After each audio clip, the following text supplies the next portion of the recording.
انت من ضمن الحاجات اللي توفر وقتك في حياتك يبقى عندك منتور، بني ادم بتاخد منه نصايح في حتت معينه.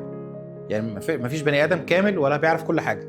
فمثلا انا غانم مثلا في المشاريع شاطر، بيحفظها كويس بتاعه مش عارف ايه، فممكن ده اخده منتور ليا للمشاريع لو انا اتاكدت ان هو 100% كويس في الحته دي.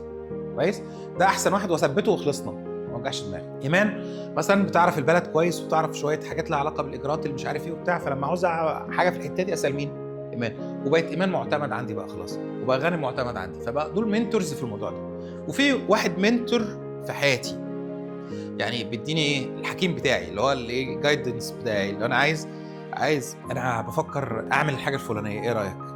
واسمع منه. الشخص ده مش واحد قاعد معاه في الاوضه ولا واحد عدى معاه في الطريق، لا ده واحد انا مجربه. مش واحد جه قال لي انا عندي خبره 3 4 5 6 سنين في المجال ده فانا جامد، انا بقالي 15 17 سنه يبقى هو جامد. لا، ممكن يبقى 20 سنه خبره وعلى الله حكايته. ينطبق عليه فكره التعود والتكرار، يعني هو بقاله 20 سنه بس بيكرر كتير، فطبيعي لازم يكون بينتج، بس اللي بينتجه ده هبل بالنسبه ل 20 سنه، هبل. انا بعرف اقيس الناس بسبب الحاجات دي. انا في واحد الاقيه مثلا سنه كبير، خبرته كبيره، مش عارف ايه بتاع، منتجه بالنسبه للارقام دي ضعيف. ممكن يكون منتجه كبير بالنسبه لناس تانية، لكن بالنسبه لارقام ضعيف، فانا بعرف ان تطوره ضعيف، مش هيعمل كتير، في ظل ان مثلا واحد تاني لسه جديد بس التسارع بتاعه عالي.